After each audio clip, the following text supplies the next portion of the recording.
ದಯಮಾಡಿ ನನ್ನ ಇಲ್ಲಿದ್ದ ಪಾರ್ ಮಾಡೆ ಮಾರಾಯ. ಬೇಕಾದ್ರೆ ನಿನ್ಗೈತಲ್ಲ ತಿಂದೆ ಎಲ್ಲ ಖುಷಿಗೆ ಕೊಡ್ತೀನಿ ಮಾರಾಯ. ಎಲ್ಲ ಇವನ ಅಲ್ರಿ ಇವನ್ ಇಷ್ಟು ಸ್ವಲ್ಪ ಹೆದರಿಸಿದ್ದ ಕಾರಣ ನನಗ ಪುಕ್ಷಟ ನಾಷ್ಟ ತಿಂಡಿ ಕೊಡ್ತೀನಿ ಅಂತ ಅನ್ನಲ್ರಿ ಅಂತೀನಿ. ಏನ್ರಿ ಇವ್ನ ನನ್ನ ಮೋಹಿದ ಬಲಿ ಒಳಗ ಸ್ವಲ್ಪ ಹಾಕೊಂಡೆ ಅಂದ್ರ ಇವನ್ನ ಸಖತ್ತಾಗಿ ಲಪ್ರಾಸ್ಬೋದ್ರಿ ಎಲ್ಲ ಅಂತೀನಿ. ಅಲ್ಲ ಇವಳ ಈ ಭೀಮನ ಗೌಡನ ಮನೆ ಹಾಳೆಂದ ಮೇಲೆ ಇವಳಿಗೆ ಅಲ್ಲಿ ನಡೆಯುವ ಎಲ್ಲ ಕಾರ್ಯಕ್ರಮಗಳು ಗೊತ್ತಿರುತ್ತವೆ. ಅದಕ್ಕಾಗಿ ನಾ ಇವಳಿಗೆ ಹಣದ ಆಸೆ ತೋರಿಸಿ ನನ್ನ ಮನೆಗೆ ಹಾಕೊಂಡು ಬಿಟ್ರೆ ನನಗೆ ಸುಲಭವಾಗಿ ಎಲ್ಲ ವಿಷಯ ತಿಳಿತದೆ ಅಲ್ವಾ? ಅಂದಂಗ ಧರ್ಮ ಇವತ್ತು ಯಾಕೆ ನಿಮ್ಮ ಹೋಟೆಲ್ ಬಂದ್ ಮಾಡ್ರಿ? ಅಂತದ್ದೇನಲ್ಲ ಮಗಳ ಸಾಮಾನ್ಯದ್ದಲ್ಲ.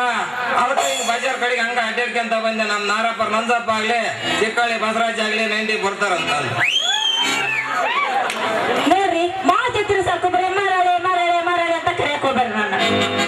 ಆ ಮತ್ತೆ ಹೆಂಗ ಕರಿಬೇಕು ಅನ್ನೋದು ನೀನ್ ಹೇಳು, ನಾನು ಹಂಗ ಕರಿತೀನಿ. ಪ್ರೀತಿಯಿಂದ ನನಗ ಚೆನ್ನಿ ಚೆನ್ನಿ ಚೆನ್ನಿ ಅನ್ನಷ್ಟೇ ಸಾಕು.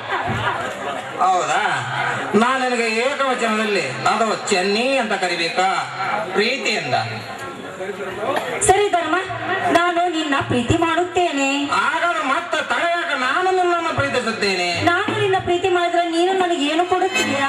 ನಿನಗ ಒಡವೆ ವಸ್ತ್ರ ಎಲ್ಲ ಕೊಡ್ತೀನಿ ಅಂದ್ಬಿಡ ಮರಳೆ.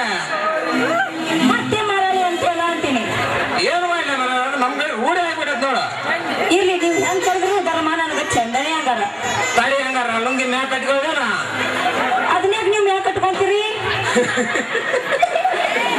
ಹೇಳ ಬಿಡ್ಲ ಹೇಳಿಬಿಡ್ರಿ ಹೇಳ ಹೇಳಿಬಿಡ್ರಿ. ತಡ್ಕೊಳಕ್ ಆಗವಲ್ದು. ಮಾಡಕ ಪಾಡಾಗದಲ್ಲ. ಏನ್ರಿ ಅದು ಮಾಡಕ್ ಪಾಡಾಗ್ಲಾರ್ದು? Dance dance. ಸರಿ ಹಂಗಾದ್ರ ಅದನ್ನ ನೀವು ಯಾಕೆ ಮ್ಯಾಕ್ ಕಟ್ಕೊಂತೀರಿ? ಪೂರ್ತಿ ಅವ್ರು ಬೀಚ್ ಹೋಗದ ಬಿಡ್ರಲ್ಲ. ಮತ್ತೆ ನಿಮ್ ಲುಂಗಿ ಮ್ಯಾಕ್ ಕಟ್ಕೊಳ್ಳೋ ಮುಂದಿನ ನಿಮಗೆ ಹೆಂಗ ಅವಕತಿ ಹಂಗ ಕಟ್ಕೊಂಡ್ ಬಿಡ್ರಲ್ಲ. ಮತ್ತ ಹಂಗಾರ ಹಿಂಗ್ ಉಂಟ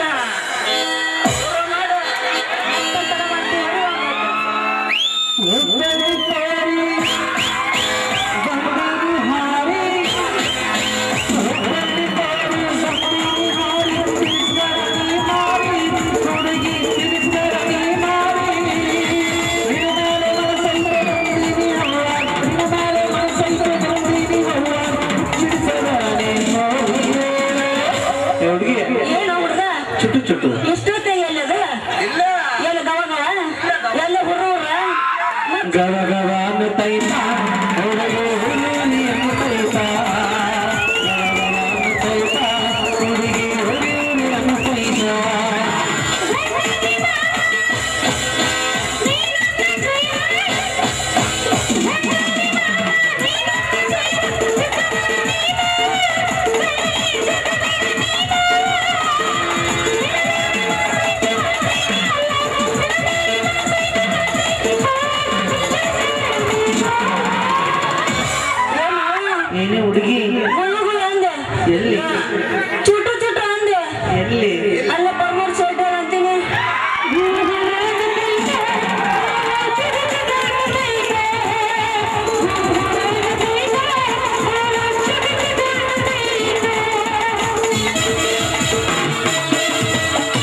ಈ ಕಾಯಿನಾಗ ಏನಾಯ್ತಂತ ಆದ್ರೆ ನೀವ್ ಯಾರು ಹೇಳಬೇಡ್ರಪ್ಪ.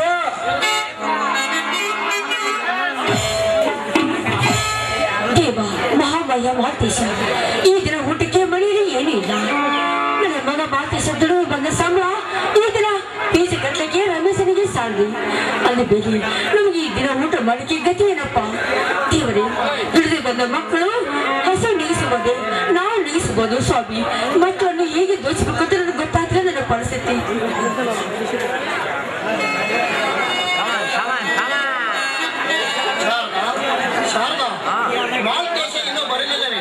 ಮೇಲಾಗಿ ಈ ದಿನ ರಮೇಶ ಬೀಜ ಕಟ್ಟಲು ಕೊನೆ ದಿನ ಅಂತ ಹೇಳಿದ್ದ. ಹೌದಮ್ಮ, ಹಿಂದೆ ಫೀಸ್ ಕಟ್ಟಲೇಬೇಕು, ಅದರಲ್ಲಿ ನಾನು ಜಯ ಗಳಿಸಲೇಬೇಕು. ಅಮ್ಮ, ಅಣ್ಣ ಯಾಕೋ ಬರ್ಲಿಲ್ಲ, ಹೋಗಿ ಕರೆದುಕೊಂಡು ಬರ್ಲೇನಮ್ಮ? ನಾವು ನಿಜವಾಗ್ಲೂ ಪಾಪಿಗಳಪ್ಪ, ಪಾಪಿಗಳು. ನಿಮ್ಮಂತ ಅದೃಷ್ಟಶಾಲಿ ಮಕ್ಕಳನ್ನು ಪಡೆದ ನಾವು ನಿಜವಾಗ್ಲೂ ದುಃಖಿಸಲಾಗಿ ಈ ರೀತಿ ನೊಂದು ಬರ್ತೀನಪ್ಪ. ಆ ದೇವ್ರ ನಿನಗೆ ಚೆನ್ನಾಗಿಲ್ಲ ಎಂದು ನೀರಿಗೆ ಆಶೀರ್ವಾದ ಮಾಡ್ತೀನಿ ಕಣ್ಣ. ಅಮ್ಮ, ನೀ ಚಿಂತಿಸದಿರಮ್ಮ ನಮ್ಮ ಬಗ್ಗೆ. ಅಮ್ಮ, ಇಡೀ ದೇಶಕ್ಕೆ ಸ್ವತಂತ್ರ ತಂದು ಕೊಟ್ಟು ಮಹಾತ್ಮರೆಂದೆನಿಸಿಕೊಂಡ ಗಾಂಧೀಜಿ ಈ ದೇಶಕ್ಕಾಗಿ 21 ದಿನಗಳ ಕಾಲ ಉಪವಾಸ ಮಾಡಿದ್ದನಮ್ಮ. ಅಂತದ್ದರಲ್ಲಿ ಈ ನನ್ನ ರಮೇಶನ ಓದಿಗಾಗಿ ಕೇವಲ 1 ದಿನ ಉಪವಾಸ ಮಾಡಲಿಕ್ಕೆ ನಾನು ನಿಜವಾಗಲೂ ಹೆಮ್ಮೆ ಪಡುತ್ತೇನಮ್ಮ. ಶಬಾಷ್ ತಮ್ಮ, ಶಬಾಷ್.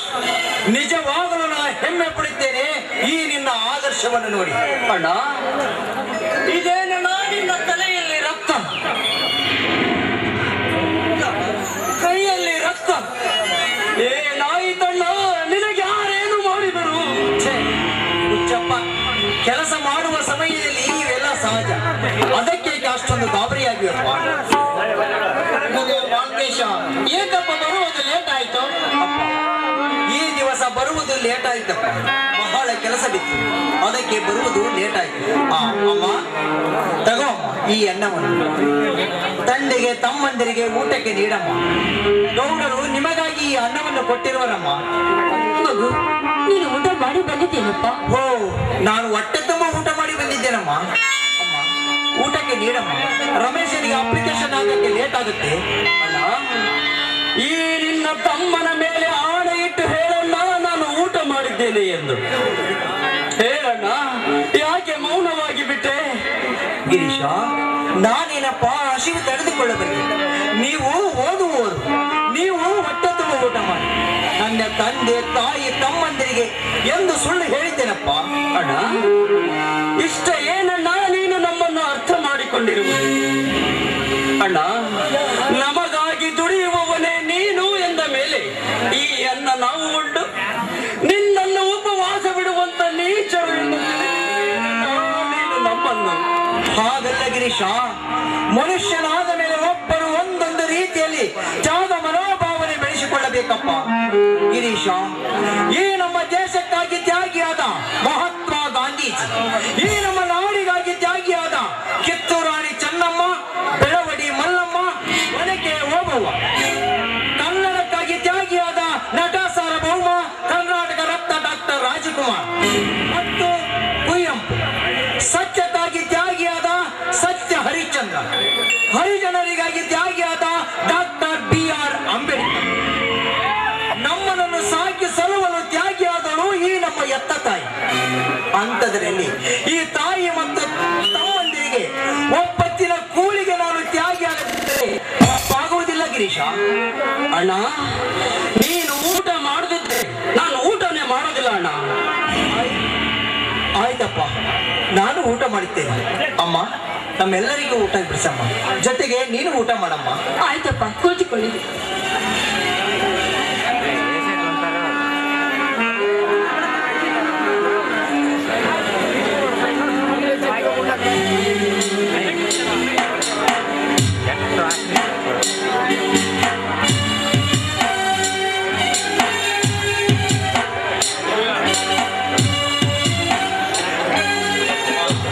ರಮೇಶ, ತೆಗೆದುಕೊಳ್ಳಪ್ಪ 100 ರೂಪಾಯಿ.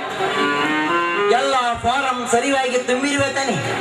ಅದಕ್ಕೆ ಬೇಕಾದ ಎಲ್ಲ ವಿವರವಾದ ಓದುವನ್ನು ಮುಂದುವರಿಸು. ಇದರಲ್ಲಿ ನೀ ಜಯಿಸಿ ನೌಕರಿ ದೊರೆತರೆ ನಮ್ಮ ಕಷ್ಟವೆಲ್ಲ ಪರಿಹಾರವಾದಂತೆ. ಅವಶ್ಯವಾಗಿ ನಾನು ಇದರಲ್ಲಿ ಜಯ ಪಡೆದಿರುತ್ತೇನಣ್ಣ. ಜಯ ಸಿಗಲಿ ಎಂದು ಆಶೀರ್ವಾದ ಮಾಡೋಣ. ಏನು ಮಾಡ್ತೀರ ರಮೇಶ? ಪ್ರಪಂಚದಲ್ಲಿ ಎಲ್ಲ ದೇವರನ್ನು ಮೀರಿದ ದೇವರು ಎಂದರೆ ಎತ್ತ ತಾಯಿ. ಆ ತಾಯಿಗೆ ನಮಸ್ಕರಿಸಿ ತಂದೆ ತಾಯಿ ಆಶೀರ್ವಾದ ಪಡೆದುಕೊಂಡು ಹೋಗಪ್ಪ. ಅಮ್ಮ, ಅಪ್ಪ, ನನಗೆ ಜಯ ದೊರೆಯಲೆಂದು ಆಶೀರ್ವದಿಸಿ ಹಾರೈಸಿ ಕಳಿಸಮ್ಮ. ಆ ದೇವರಿಗೆ ನೌಕರಿ ಕೊಟ್ಟು ಕಾಪಾಡಲು ದೇವರಿಗೆ ಕೈ ಮುಗಿ ಬೀಳ್ಕೊಟ್ಟು ಕಂದ. ಆಯ್ತಮ್ಮ, ನಾನಿನ್ನು ಬರುತ್ತೇನೆ. ಅಣ್ಣ, ಹೋಗಿ ಬರುತ್ತೇನೆ. ಹೋಗಿ ಬಾ ನನ್ನ ತಮ್ಮ. ಗಿರೀಶ, ನೀನು ಯಾವಾಗಪ್ಪ ಬೇಷಿ ಬಾಕಿ ಹೋಗೋದು? ಅಣ್ಣ, ನಾನು ಈ ವರ್ಷ ಓದ್ಲಿಕ್ಕೆ ಹೋಗ್ಬಾರ್ದು ಅಂತ ಮಾಡಿದ್ದೇನಣ್ಣ. ಯಾಕೆ ಗಿರೀಶ, ಏಕೆ ಹೋಗೋದಿಲ್ಲ? ಅಣ್ಣ, ಈಗ ಅಣ್ಣನ ಫೀಸ್ ಕಟ್ಲಿಕ್ಕೆ ನೀನು ಒಬ್ಬನೇ ತೊಂದರೆ ಅನುಭವಿಸುತ್ತಿರುವೆ. ಹೇಗೋ ಮುಂದಿನ ವರ್ಷದೊಪ್ಪತ್ತಿಗೆ ರಮೇಶ್ ಅಣ್ಣನಿಗೆ ನೌಕರಿ ಬಂದಿರುತ್ತೆ, ಆಗ ಓದಿದರಾಯ್ತಣ್ಣ. ಬೇಡ ಗಿರೀಶ, 1 ವರ್ಷ ಓದುವುದನ್ನು ನಿಲ್ಲಿಸಿದರೆ ಮುಂದೆ ನಿನ್ನಿಂದ ಓದಲಿಕ್ಕೆ ಆಗೋದಿಲ್ಲ. ಮುಂದಿನ ವಾರ ನೀನು ಓದಲಿಕ್ಕೆ ಹೋಗು. ಆಯ್ತಣ್ಣ, ನೀನ್ ಇಷ್ಟದಂತೆ ಆಗ್ಲಿ. ಹೋಗ ಗಿರೀಶ, ಹೋಗಪ್ಪ. ಸ್ವಲ್ಪ ಮನೆಗೆ ಹೋಗಪ್ಪ, ರೆಸ್ಟ್ ತಗೋ.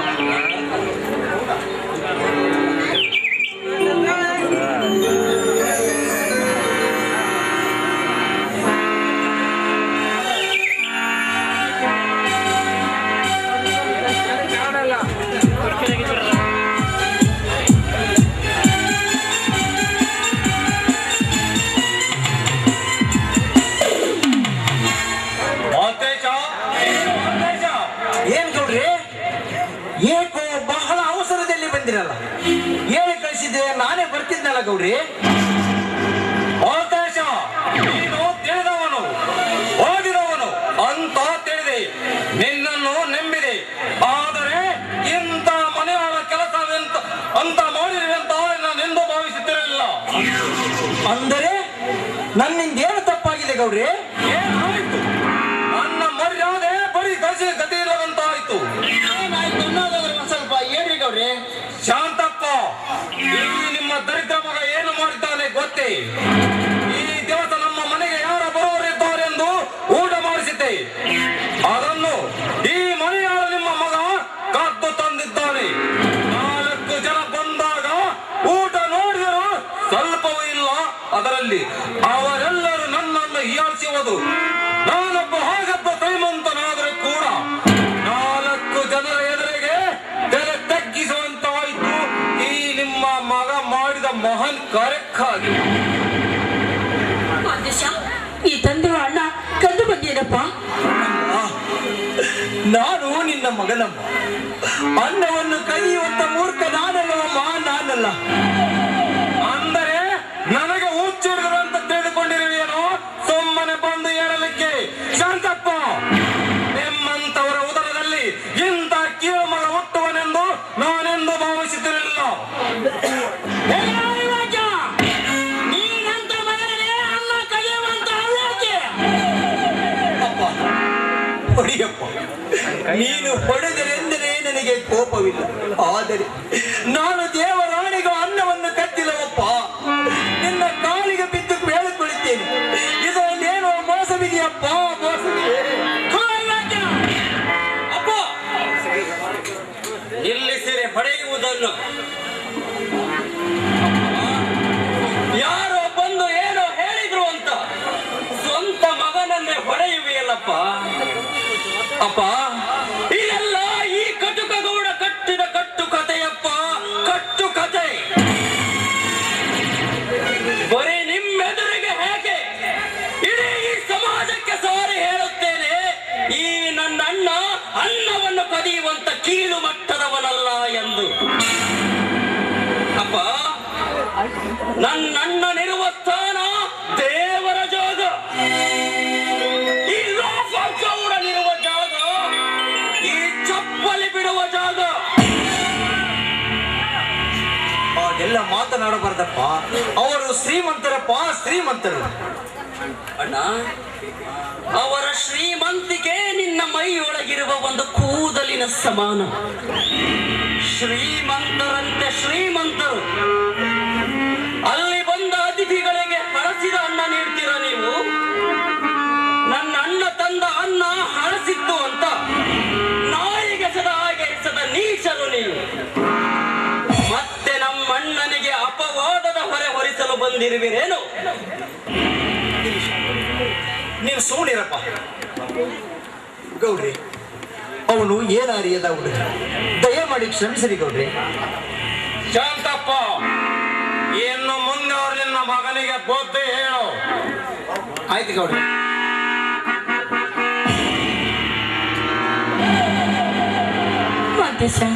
ಏನಪ್ಪ ಇದೆಯಲ್ಲ? ಏನಿಲ್ಲವಮ್ಮ, ನಮ್ಮಲ್ಲಿ ವೈರೊತ್ತ ಬೆಳೆಸಲು ಬಂದಿದ್ದಾಳಮ್ಮ ನನ್ನ ಗೌಡ. ಮಾಲ್ತೇಶ, ಕ್ಷಮಿಸಪ್ಪ, ಆವೇಶದಲ್ಲಿ ಹೊಡೆದ ಬಿಟ್ಟೆ. ಅಪ್ಪ ಅಪ್ಪ, ತಂದೆ ಮಗನಿಗೆ ಹೊಡೆದರೆ ತಪ್ಪಾಗುವುದಿಲ್ಲವಪ್ಪ. ಗಿರೀಶ, ಅವರಿಗೆ ಹಾಗೆಲ್ಲ ರೇಗಾಡಬಾರ್ದಪ್ಪ. ಇನ್ನು ಏನೇ ಕಷ್ಟ ಬಂದರೂ ನಾವೇ ಸಹಿಸಬೇಕು ಅಣ್ಣ. ಅದಕ್ಕೆ ಕೋಪ ಮಾಡಿ ಬಾರ್ದಪ್ಪ. ಅಣ್ಣ, ನನಗೆ ಗೊತ್ತಾಗ್ಲಿಲ್ಲ, ಕ್ಷಮಿಸಿ ಬಿಡಣ್ಣ.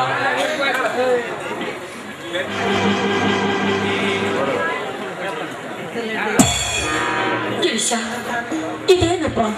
ಈ ಅಣ್ಣ ಆಡಿದ ಮಾತನ್ನು ಕೇಳಿ ನನ್ನ ಮನಸ್ಸಿಗೆ ದುಃಖ ಆಗ್ತದೆ. ಅದೆಲ್ಲ ವಿಚಾರ ಮಾಡೋದು ಬೇಡ. ಬನ್ನಿ, ವೇಳೆ ಆಗಿದೆ, ಊಟ ಮಾಡಿಕೊಂಡು ಮನೆಗೆ ಹೋಗೋಣ. ಹೋಗೋಣ, ಹೊಟ್ಟೆ ಹಸಿದಿದೆ, ಎಲ್ಲರೂ ಊಟ ಮಾಡೋಣ ನಡ್ರಿ ಅಮ್ಮ.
ಸಕಲ ಸರ್ವ ಸಂಪತ್ತಿನ ಅಧಿಕಾರಿ ನಾನೀಗ.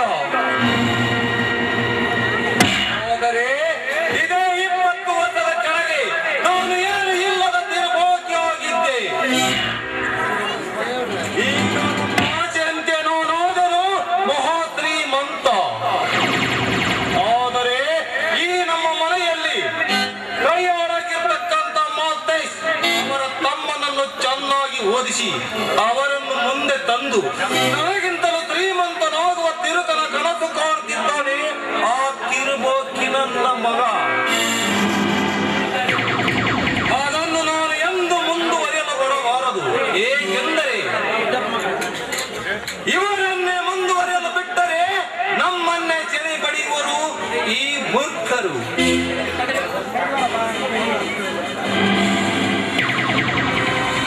ನಮಸ್ಕಾರ ಭೀಮನಗೌಡರಿಗೆ. ಓ ಪ್ರವೀಣ್, ಬಾ ಪ್ರವೀಣ, ಮತ್ತೇನು ಸಮಾಚಾರ? ಏನಿಲ್ಲ ಗೌಡ್ರೆ, ಕೆಲಸವಿಲ್ಲದೆ ಬಹಳ ಬೇಜಾರವಾಗಿದೆ. ನನಗೆ ಕೆಲಸ ಏನು ಅಂತ ಹೇಳ್ರಿ ಗೌಡ್ರೆ. ಕೆಲಸಕ್ಕೆ ಅಷ್ಟೊಂದು ಆತುರ ಪಡುವೆ ಪ್ರವೀಣ. ಈಗ ನಿನಗೇನು ಕಡಿಮೆ ಆಗಿದೆ ಹೇಳು? ಸಮಯಕ್ಕೆ ಸರಿಯಾಗಿ ಊಟ ನಿನಗೇನು ಕಡಿಮೆ ಆಗಿಲ್ಲವಲ್ಲ? ಅಲ್ಲ ಗೌಡ್ರೆ, ಇದೆಲ್ಲ ಶಾಶ್ವತ ಅಲ್ಲವಲ್ಲ. ಪ್ರವೀಣ, ನೀನೇನು ದಿನನಿತ್ಯ ತಲೆ ಕೆಡಿಸಿಕೊಂಡು ದುಡಿಯಬೇಕಾಗಿಲ್ಲ. ಉಪಾಯವಾಗಿ ಸಮಯ ಸಂದರ್ಭ ಬಂದಾಗ ಹೊಂಚಾಗಬೇಕು. ಅಂದ ಹಾಗೆ ಕೇವಲ ಇನ್ನು 4 ದಿನ ನಿಲ್ಲು. ನಿನಗೆ ಅತ್ಯಂತ ಪ್ರಮುಖವಾಗಿರುವ ಕೆಲಸವಿದೆ. ಅದೇನು ಗೌಡ್ರೆ ಅಂತ ಪ್ರಮುಖವಾದ ಕೆಲಸ?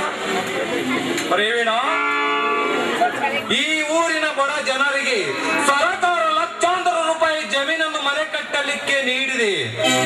ಆದರೆ ಏಕೆ ಮಾತನ್ನು ಅದ್ದಕ್ಕೆ ನಿಲ್ಲಿಸಿಬಿಟ್ಟಿರಲ್ಲ? ಉಪಾಯವಾಗಿ ಆ ಬಡವರಿಗೆ ಹೋಗುವ ಆಸ್ತಿಯನ್ನು ನಾವು ಲಪಡಾಯಿಸಬೇಕು. ಛೇ, ಇದು ಹೇಗೆ ಸಾಧ್ಯ ಗೌಡರೇ? ಸರ್ಕಾರವೇ ಅವರಿಗೆ ಭೂಮಿ ಕೊಡುತ್ತೆ ಅಂದ ಮೇಲೆ ಅದನ್ನು ನಾವು ಲಪಡಾಯಿಸಲು ಹೋದರೆ ಆ ಜನರು ನಮ್ಮನೆ ಸುಮ್ಮನೆ ಬಿಡುತ್ತಾರ? ಓ ಚಪ್ಪ,